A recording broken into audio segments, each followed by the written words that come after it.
بسم اللہ الرحمن الرحیم۔ ناظرین کرام، پاکستان میں روز بروز طلاق کی شرح میں اضافہ ہوتا جا رہا ہے۔ اس کی وجوہات کیا ہیں اور اس کا سدباب کیسے ہو سکتا ہے؟ اس لیے کہ 2020 میں طلاق کی جو شرح تھی، آج 2021 میں اس میں کہیں اضافہ ہو چکا ہے۔ اس کی بنیادی وجہ کیا ہے؟ بنیادی وجہ یہ ہے کہ ہم نے اپنے بچوں کی اس نہج پر تربیت اور تعلیم کا انتظام نہیں کیا کہ جب وہ شادی کے بعد اپنی ایک نئی زندگی کا آغاز کرتے ہیں تو انہیں وقت سے پہلے اس بارے میں اویئرنیس ہو، انہیں خبر ہو اور ان کے پاس علم ہو کہ شادی شدہ زندگی میں کیا مسائل اور کیا مشکلات ہوتی ہیں۔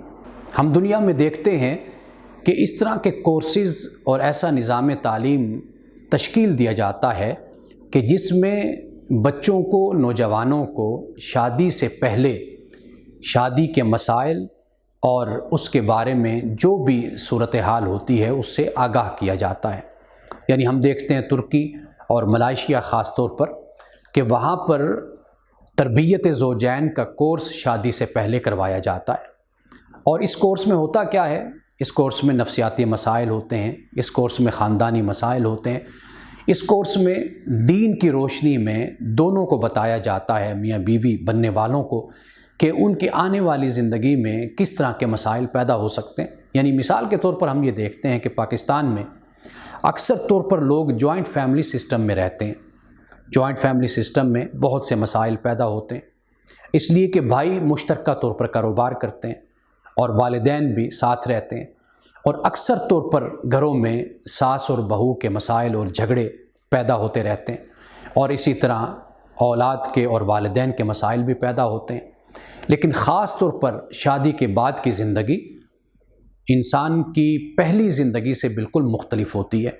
جب یہ اختلاف نظر آتا ہے تو یہاں اگر ایک نوبیاتا جوڑا یا میاں بیوی کی تربیت نہ ہو اور انہیں ان مسائل سے آگاہی نہ ہو تو پھر طلاق کی شرح میں اضافہ ہی ہوتا ہے۔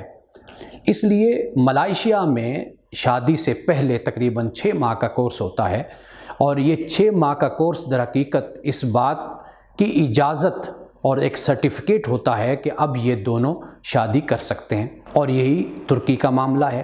لیکن بدقسمتی سے ہمارے ہاں پاکستان میں نہ تو حکومتی سطح پر اور نہ ہی عوامی سطح پر یعنی نجی سطح پہ ایسا کوئی انتظام کیا جاتا ہے کہ ہم اپنی نوجوان نسل کو شادی کے بارے میں اور شادی کے بعد کے مسائل کے بارے میں ہم آگاہ کریں۔